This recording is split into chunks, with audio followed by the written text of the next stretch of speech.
그것이 아니기 때문에 이제 인간은 그럼 어떻게 할까? 주를 따르라입니다. 주님이 나를 따라오너라 내가 너를 사람 낚는 어부되게 하리라 하신 말씀처럼 이제 기독교의 기초 마지막은 우리는 주님을 따라가는 삶을 살아야 하는 것입니다.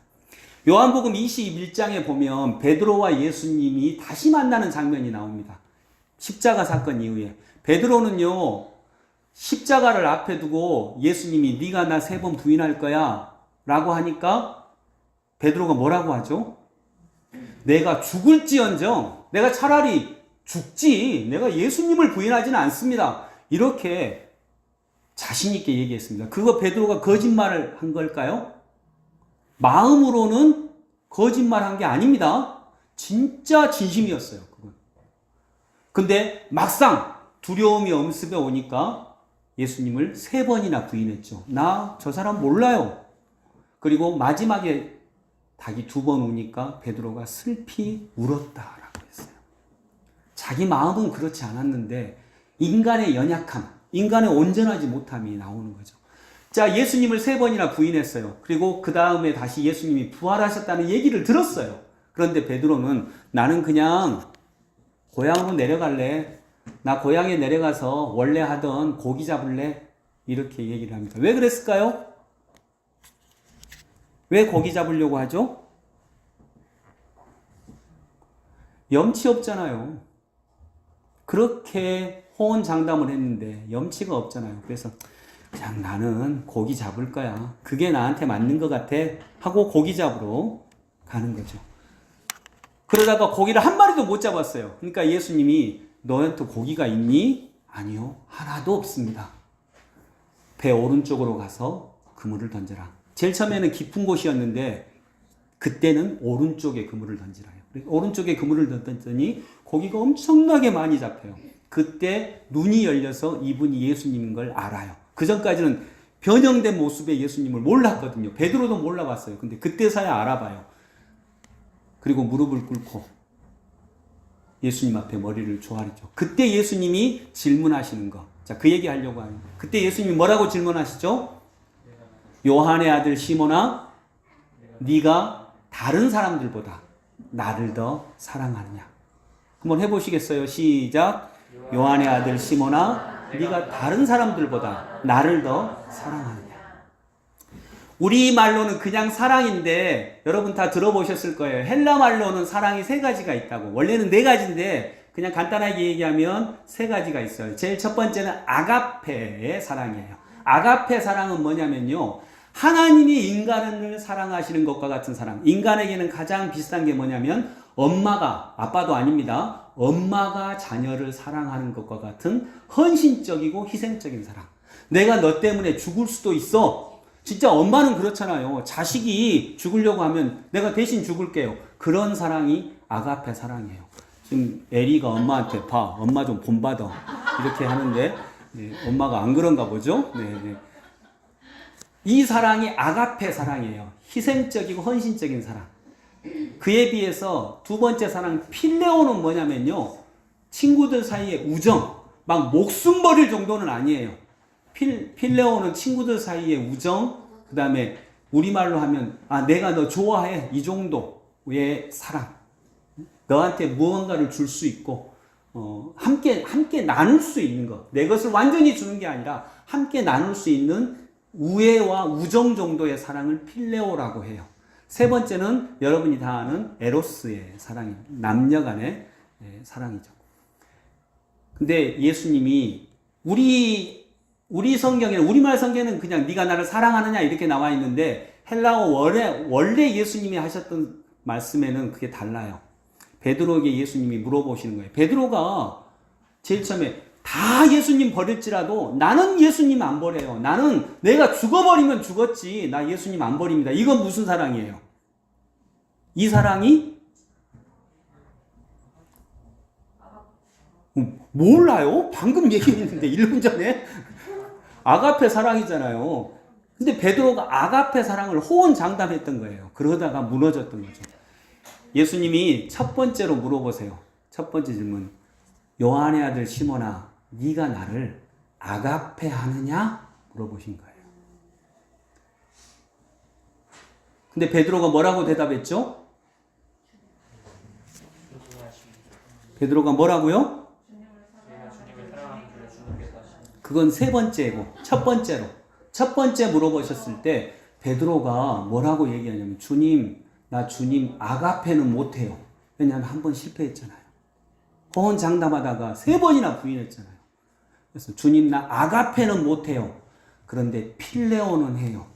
이런 거예요. 그래서 요한의 아들 시몬아, 네가 나를 아가페 하느냐라고 물어보니까 베드로는 답합니다. 주님, 내가 주님을 필레오 합니다. 이렇게 얘기를 해요. 그때 예수님이 뭐라고 하시죠? 내가 그럴 줄 알았다. 네 성도 배시고 내가 배신자 될 줄 미리 알았어. 내가 딱 알아봤어. 이렇게 하지 아니하시고 뭐라고 하세요? 주님, 저는 주님 아가페는 못해요. 근데 필레오는 해요.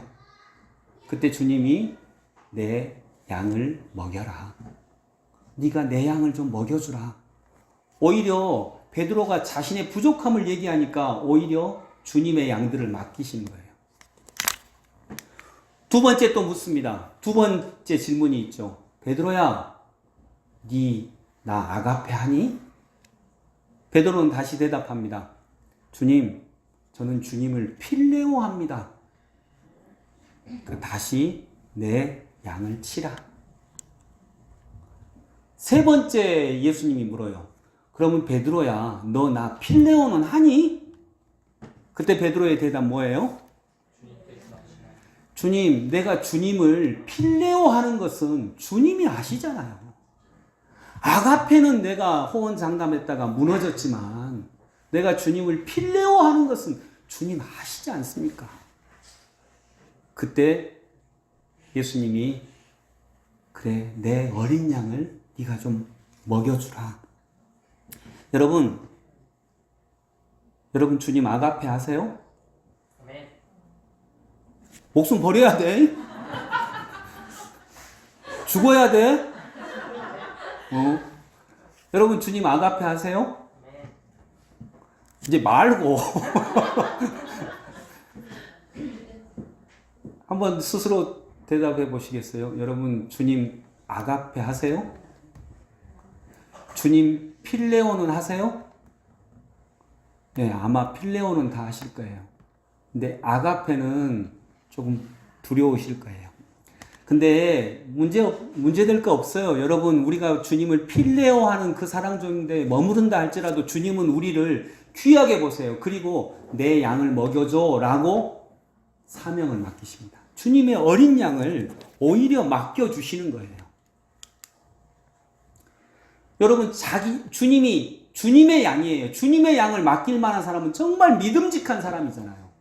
근데 그 사람은 완전한 사람이 아니에요. 그러니까 여러분도 되게 새해가 될 때 교사 좀 해주세요 하면 항상 그러잖아요. 제가 부족해서요. 제가 진짜 못해요. 근데 오늘 말씀해 보니까 그거 문제 안 되는 거예요. 부족해요. 베드로는 자기가 부족한 걸 절감했어요. 그런데 제일 처음에는 안 그랬거든요. 자기가 완전하다고 생각을 했어요. 나는 내가 죽으면 죽었지 예수님 안 버립니다. 그런데 자기가 부족함을 아는 거죠. 부족함을 아니까 예수님이 오히려 사명을 맡겨요. 저 안 버릴 거예요. 저 예수님 안 버려요 할 때는 오히려 예수님이 네가 나를 3번 부인할 것이다 라고 하셨는데 저는 아가페 사랑은 감히 못합니다. 저는 필레오 할게요 라고 할 때는 오히려 사명을 맡기시는 거예요. 내 양을 먹여. 내 양을 좀 네가 담당해줘. 내 양을 쳐줘. 왜냐하면 자기의 부족함을 인정하는 게 능력이기 때문입니다. 내 부족함, 내 연약함 인정하는 게 능력이에요. 그래서 예수님이 베드로를 제일 처음 만났을 때 깊은 곳에 가서 그물을 던져라라고 했을 때 베드로가 어떻게 하죠? 고기가 엄청나게 잡혔을 때 상식적으로는 주님 동업합시다. 꽂아주기만 하세요. 30% 드릴게. 그래야 될 것 같은데 주님, 저는 죄인입니다. 저를 떠나주세요. 자기를 아는 거죠. 자기 자신을 정확하게 안 거예요.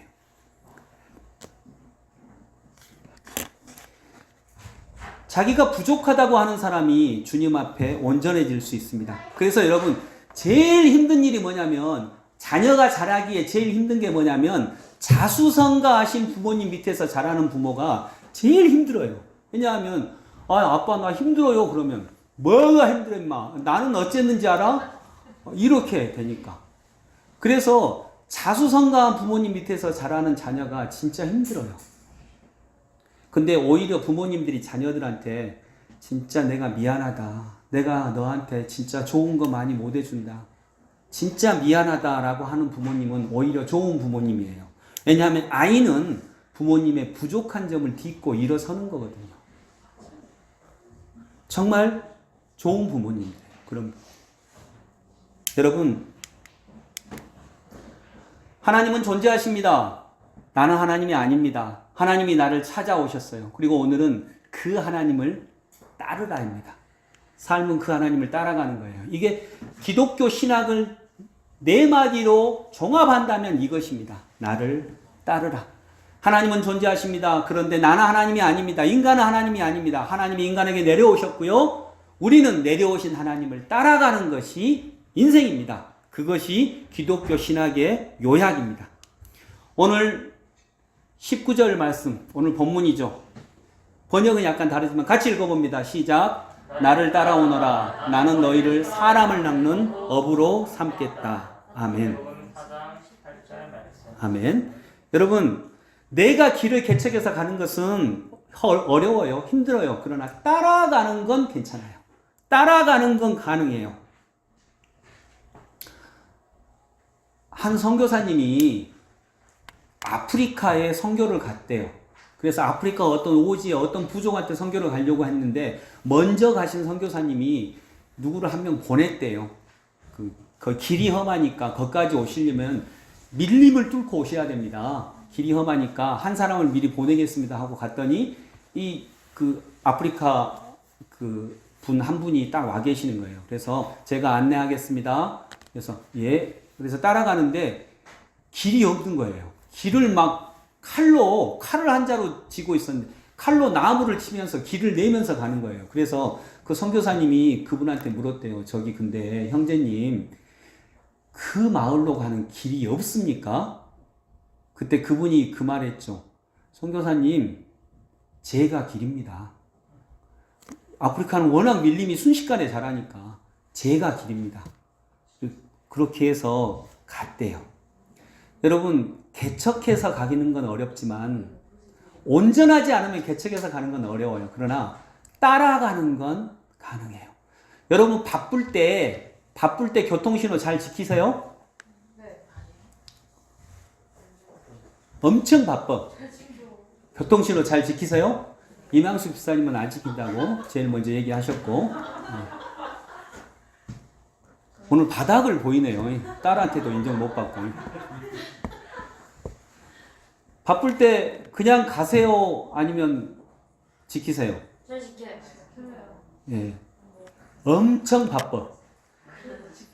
그래도 지켜. 아이, 훌륭한 거예요. 근데 보통 진짜 지켜도요 마음에 갈등이 일어나거든요. 갈까? 말까? 갈까? 그래서 제가 어느 순간 딱 진짜 바쁜데 빨간불이었어요. 그래가지고 딱 가려고 아예 안 되겠다. 가야 되겠다. 가려고 딱 하는데 옆에 차가 딱 서니 문이 내리는 거야. 그래가지고 김아름 성도님이 예를 드는 거예요. 김아름 성도님 목사님 안녕하세요 하면 내가 갈까요? 못 갈까요? 네. 막 가려고 했는데 못 가는 거예요. 왜 못 가요? 내가 착해서? 나는 대단한 도덕군자라서? 왜 못 가요? 예, 이전에 했던 말도 있고 또 좀 지켜보는 사람이 있잖아요. 그거예요, 여러분. 내가 착해서는 못 가지만 따라간다는 것은 지켜보는 사람이 있으면 교통경찰이 있는데 저기 뻔히 교통경찰이 있는데 신호 위반하는 사람은 없잖아요. 그러니까 예수님을 따라간다는 건 그 말이에요. 여러분 베드로는 모든 사람이 주를 버릴지라도 나는 죽을지언정 주님을 버리지 않겠다라고 했습니다. 그런 자신감 그건 무너져요. 그런데 진정 자신의 부족함을 인정할 때 주님은 그러면 너는 내 양을 먹여라 이렇게 얘기해 주십니다. 어린이 교회도 마찬가지입니다. 아까 얘기했지만 어린이 교회 애들이 말도 안 되는 소리 많이 할 거예요. 깝깝할 일 많이 있을 겁니다. 이래도 될까? 근데 여러분, 말도 안 되는 소리를 인정해 주지 않으면 상식적인 소리만 나와요. 근데 상식적인 소리는 창조적이지 못해요. 그래서 근데 나는 할 수 있어. 나는 인정해 줄 거야. 그거 아마 잘 안 될 겁니다. 그런데 아예 제도적으로 당분간은 어른들 개입 안 돼. 법으로 규정을 해놓으면 그건 할 수 있어요. 그게 율법이에요. 그게 말씀이에요.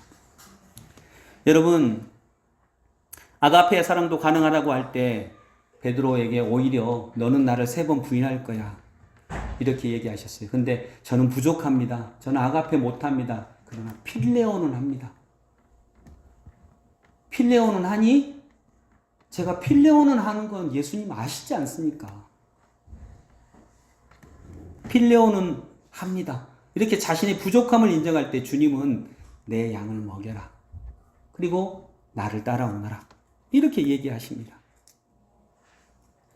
여러분, 기독교의 거룩과 불교의 거룩은 다릅니다. 다른 종교의 거룩과 기독교의 거룩은 다릅니다.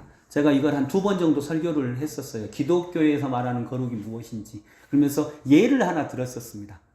여러분, 기독교의 거룩이 뭐죠? 혹시 기억나시는 분 있나요? 불교의 거룩은요, 어떤 경지에 올라가는 겁니다. 내가 어떤 경지에 올라가는 거예요. 그래서 막 어떤 큰 문제가 와도 마음이 호수와 같이 평안한 거예요. 왜냐하면 내가 어떤 경지에 올라갔으니까. 근데 기독교의 거룩은 그거 얘기하지 않습니다. 이건 구분을 잘 하셔야 돼요. 기독교의 거룩은 내가 어떤 경지에 올라가는 게 아니에요. 기독교의 거룩은 제가 뭐라고 얘기했죠? 한 2번 정도 얘기를 했어요. 물론 저는 기대하지는 않아요. 근데 자꾸 강조하는 것은 몇 번 얘기했다. 이걸 강조하는 거예요. 혹시 기억나시는 분 있어요? 레위기 19장에 보면 너희는 거룩하라. 나 여호와 너희 하나님이 거룩합니다. 라고 말씀하시면서 레위기에 수없이 많은 율법들을 이렇게 주시죠. 또 하나님, 예수님도 나를 따라오너라고 하십니다. 여러분, 이거 잘 그렸나요? 못 그렸나요? 잘 그렸어요. 네. 또 제가.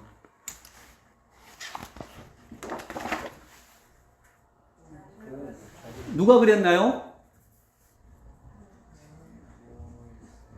누가 그랬어요? 누구 솜씨인 것 같아요? 네, 제 솜씨 아닌 것 같죠? 이거 제가 그랬어요. 여기 있잖아요, 사인. 이거 제 사인이에요, 여기. 이거 제가 그린 거예요. 어떻게 그렸을까요? 미술반 할 때 선생님이 희미하게 밑그림을 이렇게 군데군데 그려주셨어요. 그리고 요것을 이렇게 하시면 되라고 알려주셨어요. 그러니까 그렸어요. 여러분, 저보고 다시 이거 니 혼자 그려 하면 그릴 수 있을까요? 안 그려요. 못 그려요. 못 그려. 근데 밑그림이 있으면 그릴 수 있어요.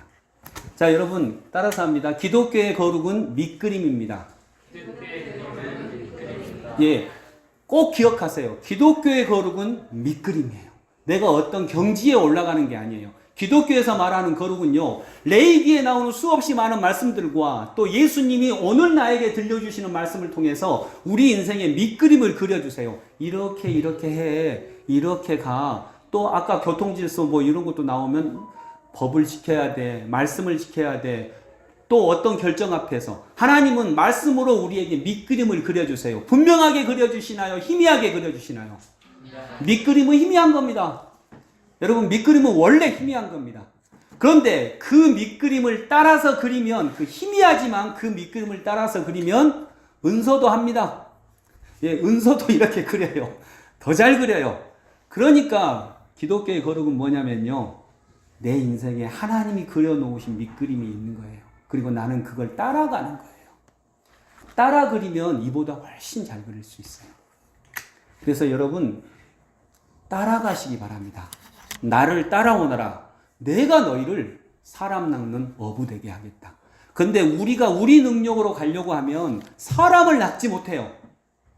그런데 주님의 희미하지만 주님의 말씀을 따라가면 그 희미한 것이 나로 인해서 분명하게 돼요. 빛이 돼요. 그리고 갈 수 있어요. 저는 지금도 밑그림이 있으면 이보다 더 잘 그릴 수 있거든요. 근데 그 밑그림은 내가 완전히 원숙해질 때까지는 선생님이 그려주시는 거예요. 주님이 그려주시는 거죠. 그래서 저도 여기에다가 내년에 희미하게 이렇게 오직 말씀 이거 하나 적어 놓으려고 합니다. 희미하게. 살펴봐야 인생에서 말씀은 그렇게 희미하니까. 그래서 기독교의 거룩은 뭐라고요? 밑그림이에요. 밑그림을 따라가는 거예요. 그러면 거룩한 사람이 될 수 있습니다. 내가 거룩해서가 아니에요. 나를 인도하시는 분이 거룩하기 때문에 거룩한 거예요. 그러니 그 말씀을 뭐라고 표현해요? 너희는 거룩하라. 나 여호와 너희의 하나님이 거룩합니다. 너희의 하나님이 거룩하니까 나를 따라올 때 너희도 거룩해질 수 있다는 거예요. 하나님이 계시지 않으면 거룩은 없습니다. 있어도 굉장히 소수, 아주 불교에서 말하는 굉장히 깨달은 아주 소수만이 있을 뿐이에요. 이건 일부 예배 때 얘기 안 했는데 한 가지 더 얘기하면 목사, 수녀, 신부, 스님 네 성직자들이 대표적인 성직자들이 네 분이 계시잖아요. 제가 2000년도 초반으로 기억이 되는데 굉장히 오래됐어요. 우리 국민들, 일반 국민들 설문조사를 했어요. 성직자들 중에 누가 가장 일반 국민들 보기에 성직자답게 생활한다고 판단이 될까? 1등, 아니, 꼴등 누가 났을까요? 저번에 직장 예배 갔는데 그 최우영 집사님네 공장 직장 예배를 갔는데 아니, 자기 담임 목사가 가서 물어보는데 최우영 집사님이 너무 확신에 차서 전혀 흔들림이 없이 너무 굳은 확신으로 목사요 이러더라고요. 그래서 뭐 제가 저분을 몇 년 봤는데 그렇게 확신에 찬 목소리는 내가 들어본 적이 없어요. 자기 목사가 지금 얘기를 하는데요. 목사요 꼴등 목사. 여러분도 그러시죠? 여러분도 목사 꼴등이라고 생각하시죠? 네. 예. 네, 여러분의 바램대로 여러분이 그렇게 간절히 원하시는 대로 목사는 꼴등입니다. 1등이 누굴까요? 수녀님, 2등 신부님, 3등 스님, 꼴등 목사님. 근데 스님하고 목사님 차이가 굉장히 커요. 아주 많이 커요. 이거 목사님들은 거의 일반인 수준이에요. 일반 국민들이 볼 때. 근데 여러분 놀랍게도 진짜 놀라운 게 있어요. 놀랍게도 내가 목사인데 그게 수긍이 가더라고요. 그렇지 뭐. 제가 수긍이 가요. 근데 저는 또 한편 그 설문조사 보면서 기분이 좋았어요. 저는 제가 목사 되기를 참 잘했다라고 하는 생각이 들었어요. 아, 내가 목사 되기를 진짜 잘했구나. 왜 잘했다고 생각을 하냐면 신부님, 수녀님, 스님들은요. 물론 제가 봐도 그분들의 삶이 우리 목사님들의 지금 저는 평균을 얘기하는 겁니다. 목사님들 어떤 개인을 보면 너무너무 훌륭하신 분 있죠. 당연히. 근데 지금 평균을 얘기하는 거예요. 그분들이 더 훌륭하시죠. 제가 인정해요. 수긍도 가고요. 근데 여러분 인생 살아가면서 고통스러울 때 있죠. 예. 비참할 때 있죠. 예. 뭐 때문에 주로 그래요? 주로 힘들고 어렵고 비참할 때 뭐 때문에 주로 그걸 만나죠? 자식들, 자녀 문제 때문에, 또 돈 문제 때문에 두 개가 제일 커요. 그렇죠. 뭐 여러분 한국의 통일 때문에 막 고통스러워하시고 괴로워하시나요? 뭐 우리 슬기교회 부흥 안 되는 것 때문에 막 너무 고통스럽고 막 밥맛이 안 나고 그러나요? 안 그러잖아요. 돈 문제, 자녀 문제예요. 근데 사람을 제일 고통스럽게 하는 돈 문제, 자녀 문제는 스님들, 신부님, 수녀님은 여기서 일단 멀어져 있어요. 수녀님은 저도 아기 어릴 때 우리 집사람이 막 새벽 3시에 아기 울면 우는 아기 덜쳐 있고 밖에 나가서 한 2시간씩, 1시간씩 있다가 오고 막 그랬어요. 수녀님들은 이거 못 할걸요, 아마. 이런 경험 그렇게 많지 않을걸요. 또 월말이 되면 막 고지서 쏟아지면 괴롭더라고요. 낼 돈 없으면 힘들더라고요. 근데 신부님, 수녀님, 스님들은 그런 경험이 없을걸요. 그게 괴로운 거거든요. 그래서 제가 왜 목사인 게 자랑스러웠냐면, 이분들, 신부님, 스님, 수녀님들의 영성이 올라가는 것은 일반 국민들에게 그렇게 큰 도움이 안 돼요. 그분들은 우리와 삶의 정황이 달라요. 근데 진짜로 목사님들의 영성 수준이 높아지면 진짜 우리나라 국민들의 영성이 높아지겠구나라고 하는 마음이 들었어요. 그래서 내가 목사 되길 진짜 잘했다. 이건 제 진심이에요. 그래서 내가 목사 되길 진짜 잘했구나. 우리 목사님들의 영성이 높아질 때 우리 국민들의 영성이 높아지고 우리 대한민국이 살기 좋은 나라가 되겠구나 라고 하는 생각이 들었어요. 현재는 목사님들 너무나 연약하고 부족합니다. 근데 여러분, 연약함과 부족함이 능력이 됩니다.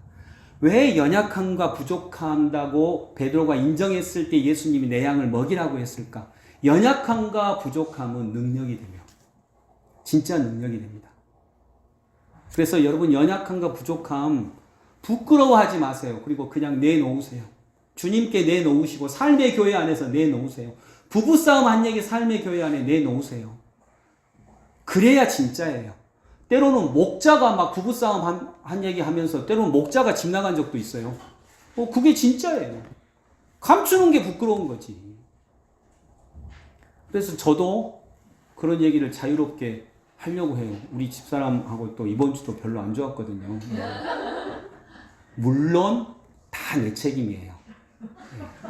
다 제가 잘못하고, 그래서 이렇게밖에 말할 수 없는 저의 이 상황을 얘기를 해주시고 이해를 해주시고. 근데 여러분, 왜 부족함이 능력이 될까? 자, 우리 은서 이제 곧 시집 갈 때가 됐죠. 자, 은서를 예로 들어봐요. 은서 곧 시집 갈 때가 됐는데 은서가 이제 남편 될 사람을 딱 데리고 왔어요. 이제 남편 될 사람 데리고 왔는데 그 남편 아마 돈 많을까요, 적을까요? 20대 후반 정도나 될 건데. 돈 많아요, 많을 수도 있는데 많을 가능성이 높아요, 적을 가능성이 높아요? 많을 가능성이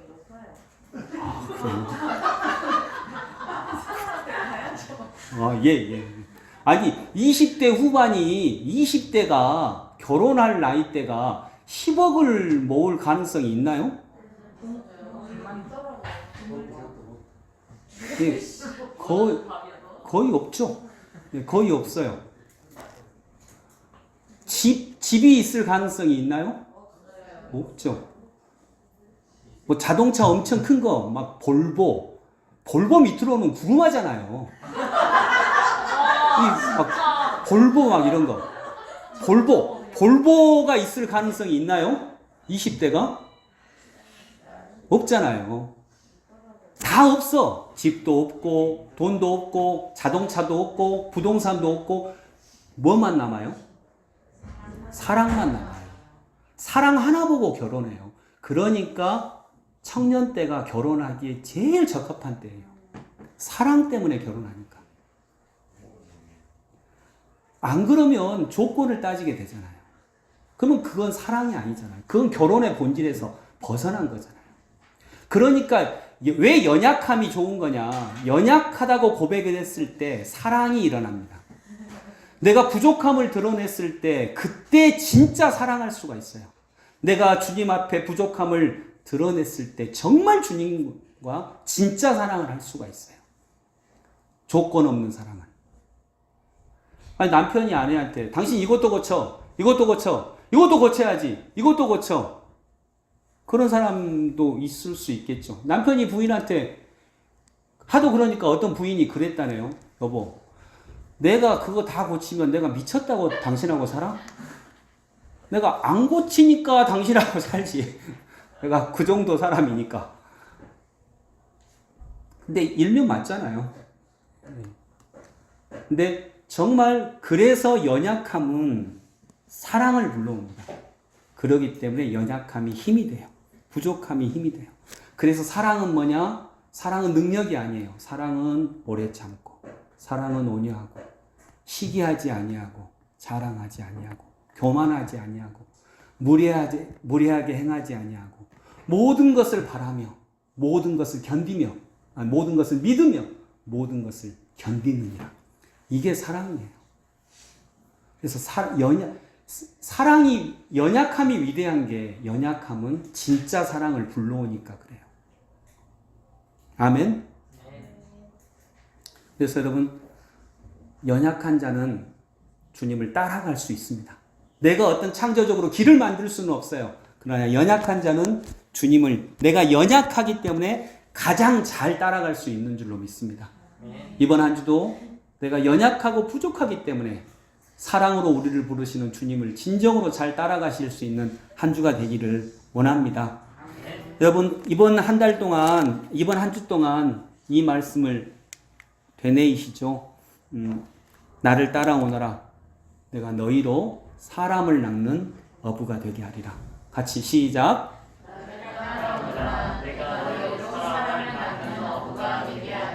예, 왜 부족함이 능력이 될까? 방금 얘기한 겁니다. 그게 사랑을 불러오기 때문입니다.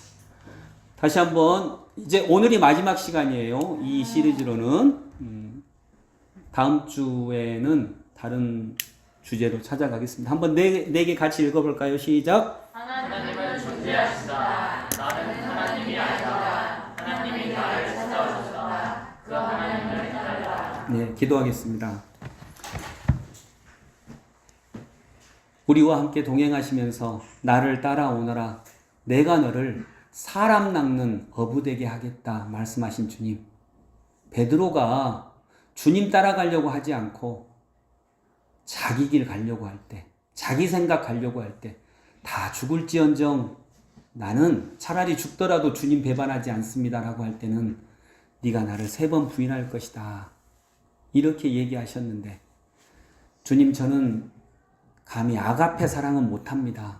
그러나 필레오 사랑은 합니다라고 자신의 연약함을 내놓으니까 그때서야 주님은 내 양을 먹여주라, 내 양을 치라 라고 말씀하시면서 따라가는 사람에게 주시는 축복, 사람 낚는 어부가 되게 하리라 라고 하는 말씀을 그대로 증명해 주셨습니다. 주님, 우리들은 다 부족한 사람들입니다. 연약한 사람들입니다. 그러하기 때문에 사람을 가장 잘 낚을 수 있는 하나님의 백성들 되게 하여 주옵소서. 우리가 내 스스로 창조적으로 길을 개척해서 나갈 수는 없습니다. 그러나 오늘도 나를 불러주시는 주님의 말씀을 따라 주님을 따라가는 한 주간의 삶이 되게 하여 주옵소서. 예수 그리스도 이름으로 기도드립니다. 아멘.